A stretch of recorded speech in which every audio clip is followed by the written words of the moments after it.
और special report में आप बताते हैं कि सीमा हैदर का एक वायरल वीडियो इस समय सुर्खियों में है।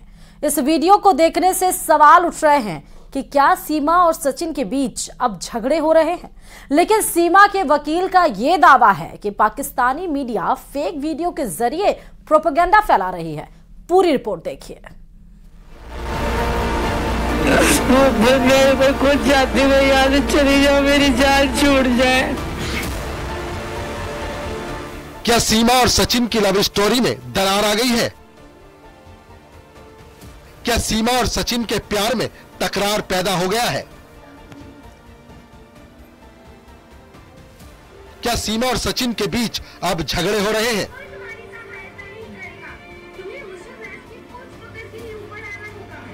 या फिर पाकिस्तानी मीडिया ये प्रोपेगेंडा फैला रही है? मैं खुद चाहती हूँ यहाँ से चली जाओ, मेरी जान छूट जाए। दरअसल एक वीडियो इस वक्त सोशल मीडिया पर वायरल हो रहा है, जिसमें सीमा हैदर के शरीर और चेहरे पर गंभीर चोट के निशान दिखाई दे रहे हैं। सीमा हैदर रोती हुई नजर आ रही है और अपने चेहरे पर चोट के निशान को खुद दिखा रही है। मैं खुद चाहती हूँ यहाँ से चली जाओ, मेरी जान छूट जाए। दरअसल पाकिस्तान से भारत आई सीमा हैदर सचिन मीणा के साथ ग्रेटर नोएडा के रबुपुरा में रह रही है। लेकिन इसी बीच आई एक वीडियो ने सोशल मीडिया पर सनसनी फैला दी है, मगर सीमा हैदर के वकील ने इन सभी वीडियो को फेक करार दिया है। जो खबरें चल रही हैं बहुत से बड़े बड़े चैनल्स पर कि सीमा सचिन मीणा की आपस में कोई लड़ाई हो गई है, बहुत लोग छटकारे ले रहे हैं, बिल्कुल पूरी तरह से भ्रामक हैं, गलत हैं। आर्टिफिशियल इंटेलिजेंसी के तहत बना के नकली डाल रहे हैं वो लोग, अपनी दुकानें चला रहे हैं, अपने YouTube चैनल चला रहे हैं, जो कि पूरी तरह से गलत है। दरअसल सोशल मीडिया पर सीमा हैदर के 3 कथित वीडियो वायरल हो रहे हैं और इसे सीमा और सचिन के बीच मारपीट के बाद की बताई जा रही है। लेकिन सीमा हैदर के वकील का दावा है कि ये पाकिस्तानी मीडिया का प्रोपेगेंडा है। उन्होंने आरोप लगाया कि आर्टिफिशियल इंटेलिजेंस की मदद से ऐसा वीडियो बनाकर पाकिस्तानी यूट्यूबर और मीडिया वाले सुर्खियां बटोरने की कोशिश कर रहे हैं। ये पूरी तरह से फर्जी वीडियो है, इसका सीमा और सचिन से कोई संबंध नहीं है। पिछले दिनों आपने देखा कहीं दिखाया गया सीमा के ददिया ससुर एक्सपायर हो गए, कहीं ससुर एक्सपायर हो गए।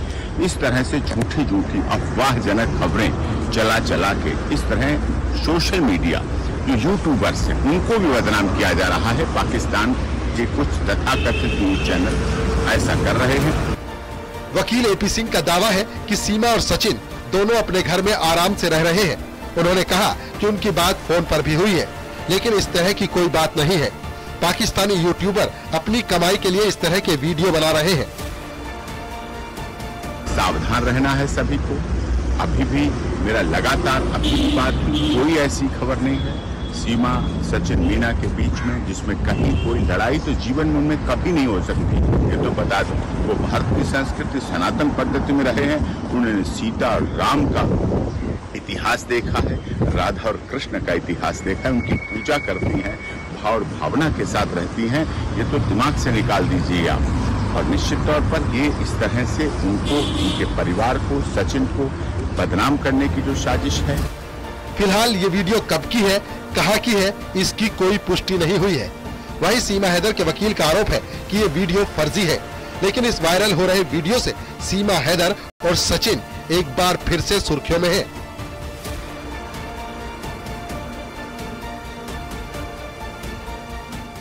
फिलहाल इस पूरे प्रकरण में जब गौतम बुद्ध नगर पुलिस कमिश्नरेट ने भी संज्ञान लिया और उनकी तरफ से स्पष्ट किया गया है कि लोकल थाने स्तर पर पुलिस सीमा हैदर के घर पहुंची थी और वहां पर जानकारी की गई, तो इस तरीके की कोई भी बात सामने नहीं आई है। फिलहाल अब देखना होगा आने वाले वक्त में कि किस तरीके से इसमें आगे की कार्रवाई होती है। लेकिन एपी सिंह का कहना है कि इसमें अगर जरूरत पड़ी तो पुलिस को लिखित शिकायत दी जाएगी और इसके वीडियो के सोर्स के बारे में जानकारी की जाएगी। कैमरामैन संजीव के साथ हिमांशु शुक्ला, न्यूज़ 18, ग्रेटर नोएडा। और वहीं सीमा हैदर के इस फेक वीडियो को पाकिस्तानी मीडिया खूब प्रसारित कर रहा है, जैसा कि सीमा के वकील एपी सिंह का दावा है। वहीं दूसरी ओर भारत में सीमा नवरात्र की तैयारी कर रही हैं। कल से शुरू हो रहे चैत्र नवरात्र में सीमा हैदर पूरे 9 दिन व्रत रखने जा रही हैं। देखिए रिपोर्ट।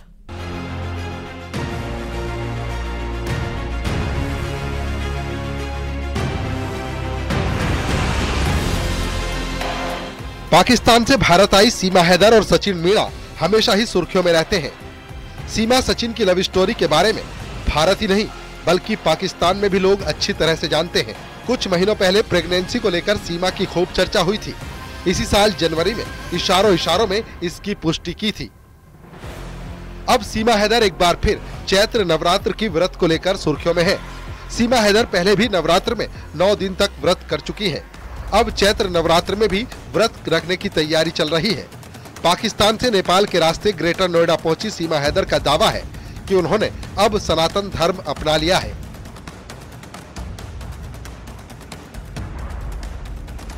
9 अप्रैल से शुरू हो रहे चैत्र नवरात्र पर वो व्रत रखेंगी और फलाहार करेंगी। इतना ही नहीं, सीमा के बच्चे भी पूजा पाठ की तैयारी कर रहे हैं, हनुमान चालीसा पाठ सीख रहे हैं। सीमा हैदर भले ही पाकिस्तान से आई हो, लेकिन उनका कहना है कि वो भारत को अब अपना घर मान चुकी है और सनातन को अपना धर्म, और यही वजह है कि वो हर हिंदू तीज त्योहार को मनाती है।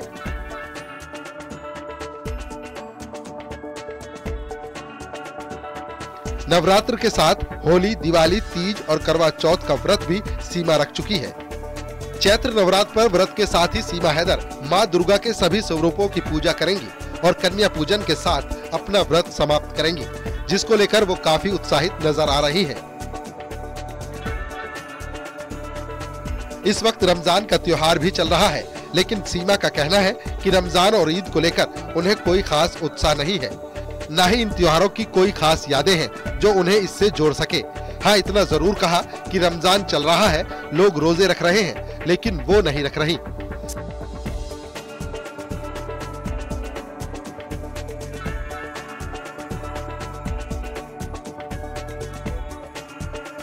सीमा का कहना है कि वो पिछले 2 साल से हिंदू धर्म में है और 2 साल से रमजान ईद नहीं मनाया है। 2 साल पहले तक रमजान और ईद दोनों ही मनाते थे। उनका कहना है कि वो सनातनी है तो होली, दिवाली जैसे त्योहार मनाएंगे।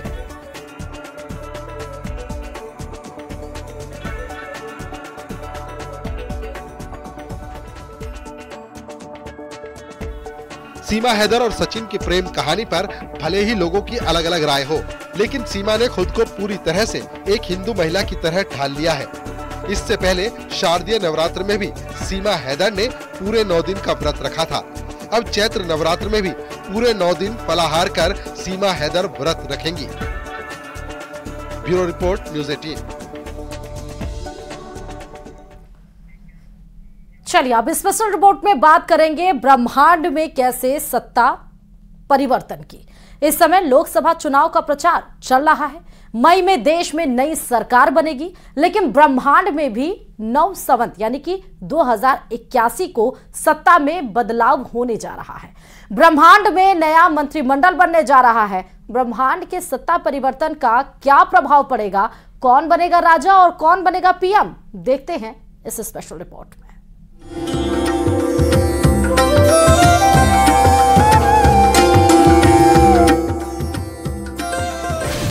नए संवत 2081 का आरंभ। ब्रह्मांड की सत्ता में होगा बदलाव, बदलेगा ब्रह्मांड का मंत्रिमंडल। ब्रह्मांड के राजा और मंत्री कौन? नए संवत 2081 का आरंभ चैत्र मास के शुक्ल पक्ष की प्रतिपदा तिथि से होने जा रहा है। इस दिन से ब्रह्मांड की सत्ता में बदलाव होता है। ऐसे में अब सवाल उठता है कि नए संवत का राजा कौन होगा। संवत के लागू होने का जो नियम है, इसके अनुसार जो तिथि जिस समय से लगती है, उसी समय से संवत का स्वामी या राजा तय किया जाता है। पंचांग के अनुसार संवत 2081 में 8 अप्रैल को सोमवार की रात्रि में 11:51 पर प्रतिपदा तिथि का आरंभ हो जाएगा। हिंदू मान्यताओं के मुताबिक नववर्ष का शुभारंभ 9 अप्रैल को होगा। मान्यता है कि ब्रह्मांड में ग्रहों की सत्ता का बंटवारा होने वाला है। इस बार ब्रह्मांड का मंत्रिमंडल आक्रामक ग्रहों से युक्त होगा। देखते हैं किस ग्रह को कौन सा पद मिलेगा। ग्रहों का भी सत्ता परिवर्तन और आधिपत्य भी परिवर्तित होने जा रहा है, क्योंकि 9 अप्रैल 2024 दिन मंगलवार को नव संवत्सर हिंदू सनातन धर्म के अनुसार सन 2081 प्रारंभ होने जा रहा है। चूंकि हिंदू गणना के अनुसार जिस वार को नव संवत्सर प्रारंभ होता है। राजा का पद मंगलदेव को मिला है और प्रधानमंत्री शनिदेव नियुक्त किए गए हैं। शुक्रदेव का जल मंत्रालय और वित्त मंत्री चंद्रमा रहेंगे। ग्रहों का यह मंत्रिमंडल 9 अप्रैल से सत्ता संभालेगा। मंगल और शनि के प्रभाव की वजह से इस साल प्रॉपर्टी और आईटी का मार्केट परवान चढ़ेगा और विद्वानों को सम्मान मिलेगा। राजा मंगलदेव प्रभाव, चिकित्सा क्षेत्र में नई प्रगति, आम जन को लाभ, चिंता, भूकंप और अग्निकांड का भय। ब्रह्मांड का मंत्रिमंडल, प्रधानमंत्री शनि प्रभाव, लोहा, डीजल, ऑयल, खेत के नए भंडार की संभावना, मजदूरों को आसानी से रोजगार मिलेगा।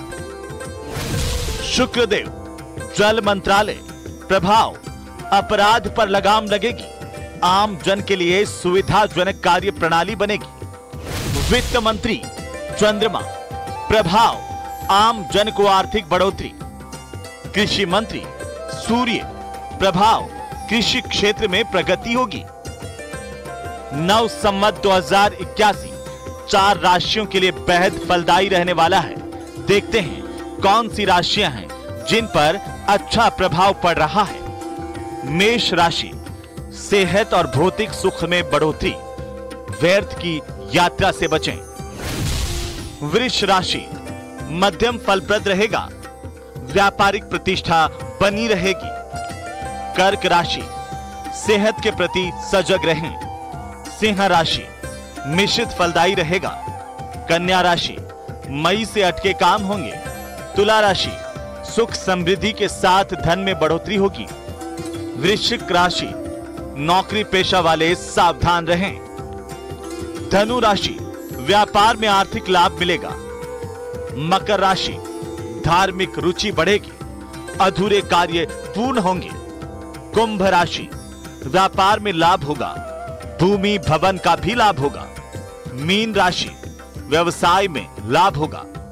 जो पश्चात धान्याधीश है वो सूर्य और पूर्व धान्याधीश मंगल है। इससे यह कि दोनों फसलें काफ़ी अच्छी रहेंगी, लेकिन कुछ जगह वर्षा की कमी हो सकती है। इस वर्ष का जो विश्वामात्र और वर्ष के जो 4 स्तंभ हैं उनमें जल स्तंभ और तृण स्तंभ थोड़े कम हैं, लेकिन वायु स्तंभ और अन्न स्तंभ काफ़ी अच्छे हैं। अन्न स्तंभ अच्छा होने से अनाज की स्थिति इस वर्ष काफ़ी अच्छी रहेगी। ये साल आम जनता के लिए फलदायी रहने वाला है। नए तकनीकी युग की शुरुआत होगी।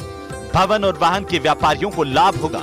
अप्रैल के बाद प्रॉपर्टी और आईटी का मार्केट जोर पकड़ेगा।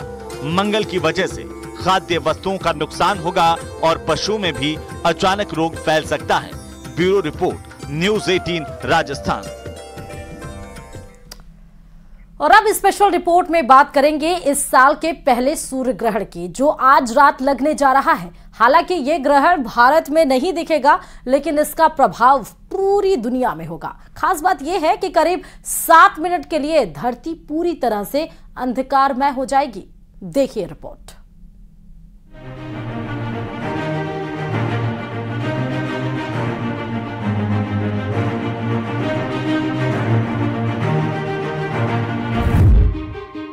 साल 2024 का पहला सूर्य ग्रहण। ये ग्रहण बेहद खास माना जा रहा है, क्योंकि ये एक पूर्ण सूर्य ग्रहण होगा और करीब 5 घंटे 10 मिनट का होगा, जिसका संयोग करीब 54 साल बाद बन रहा है। भारतीय समय के अनुसार सूर्य ग्रहण रात 9:12 से शुरू होगा और देर रात 2:22 पर समाप्त होगा।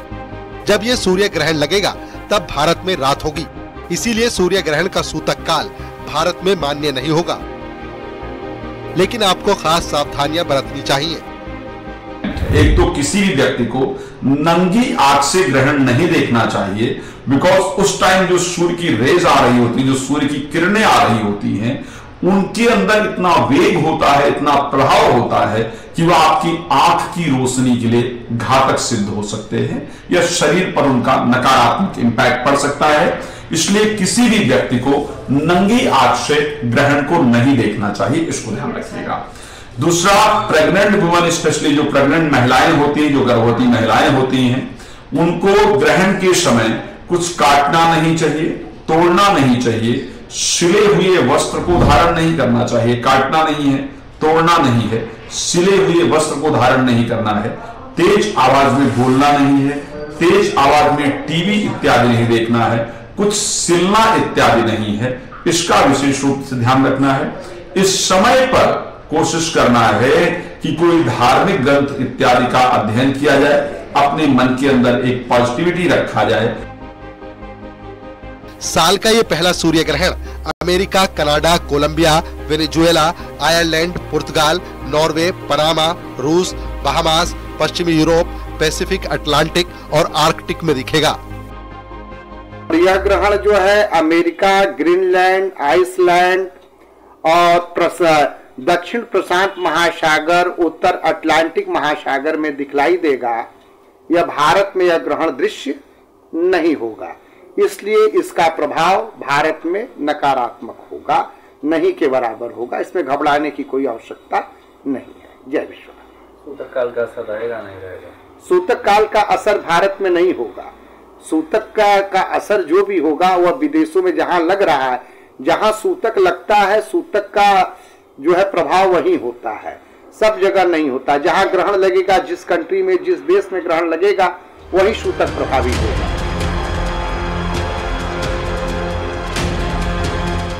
इस सूर्य ग्रहण की खास बात यह है कि ये करीब 5 घंटे 10 मिनट का होगा और करीब 7 मिनट से ज्यादा समय तक सूर्य का प्रकाश पृथ्वी पर नहीं पड़ेगा, यानी 7 मिनट तक सर्वग्रास रहेगा और धरती पूरी तरह से अंधकार में। वैज्ञानिकों की माने तो इस तरह का सूर्य ग्रहण आज से करीब 54 साल पहले लगा था। इस पूर्ण सूर्य ग्रहण की शुरुआत दक्षिण प्रशांत महासागर से होगी। इससे पहले इस तरह का सूर्य ग्रहण 1970 में दिखा था और अगली बार साल 2078 में दिखेगा। इस ग्रहण का प्रभाव अगले 1 महीने तक दुनिया पर पड़ेगा। अलग अलग राशियों पर भी इसका प्रभाव दिखाई देगा। ये सूर्य ग्रहण कर्क, कन्या, वृश्चिक, कुंभ और मीन राशि के लिए मध्यम फलदायी रहेगा। वृषभ, मिथुन, तुला और मकर राशि के लिए ये परिणाम उत्तम होंगे। वहीं मेष, सिंह और धनु राशि वालों को विशेष सावधानी रखनी होगी। अब बात कर लेते हैं कौन सी वो राशियां रहेंगी जिनके लिए ये सूर्य ग्रहण जो है नकारात्मक प्रभाव दे सकता है। क्योंकि मीन राशि रेवती नक्षत्र में लग रहा है, तो मीन राशि के जातकों को इस समय पे बहुत ज्यादा सावधान रहने की जरूरत है। इसके अलावा रेवती नक्षत्र में जिन जातकों ने जन्म लिया है उन लोगों को सावधान रहने की जरूरत है। अब सबसे पहली राशि की बात कर लेते हैं जिन लोगों को सावधानी इस दौरान बरतने की जरूरत है, वो है वृषभ राशि। आप लोगों को खास तौर से अपने स्वास्थ्य का ध्यान रखने की आवश्यकता है। स्वास्थ्य में गड़बड़ी हो सकती है। इसके अलावा भाई बहनों से कहा सुनी भी हो सकती है, तो इस समय पे ध्यान जरूर रख के चलिए, अपनी वाणी पे ध्यान रख के चलिए। वहीं पर कर्क राशि के जातकों को खास तौर से ध्यान रखने की आवश्यकता है, अपनी संतान के स्वास्थ्य का ध्यान रखने की आवश्यकता है। और इस चीज को भी ध्यान रख के चलिएगा कि अगर आप लव रिलेशनशिप में है तो लव रिलेशनशिप इस समय पे स्पॉइल हो सकता है। वहीं पर अगर हम बात करें अगली राशि की, तो आप लोगों के लिए कन्या राशि जो है थोड़ा सावधानी बरतने की जरूरत है। अगर आप विवाहित है या अगर आप बिजनेस पार्टनर के साथ कर रहे हैं तो इस समय पे थोड़ी सी मुश्किलें आप लोगों के लिए आ सकती हैं। वहीं पर अगर हम बात करें मकर राशि की, इसके अलावा तो मकर राशि वालों के लिए ये समय काफी हद तक मिला जुला रहेगा। ऐसा नहीं कहूंगी कि बहुत बुरा रहेगा, मिला जुला रहेगा, मगर यहाँ पे आपको खास तौर से अपने धन का जो है वो बहुत ध्यान रखने की जरूरत है। अगर आप कहीं बाहर जा रहे हैं तो घर पे सही तरीके से ताले लगा के जाइएगा, नहीं तो चोरी चकारी का डर पड़ सकता है। अगर आप बाहर भी जा रहे हैं तो पिक पॉकेट से बच के रहिएगा। और इसके अलावा अगर हम बात करें कुंभ और मीन की, तो कुंभ राशि के जातकों को बिल्कुल ध्यान रखने की आवश्यकता है। अगर आप ट्रैवलिंग कर रहे हैं तो चोट चपेट में आने की संभावना है, इसलिए बहुत सावधानी से ट्रैवलिंग करें। सूर्य ग्रहण का प्रभाव पूरी दुनिया के लोगों पर पड़ेगा। दुनिया भर में इस सूर्य ग्रहण से राजनीतिक रूप से भयंकर उथल पुथल मच सकती है। शेयर बाजार और दुनिया भर की आर्थिक स्थिति हिल सकती है। ये परिवर्तन विश्व भर में युद्ध और विस्फोट का संकेत दे रहा है। Bureau report, news 18।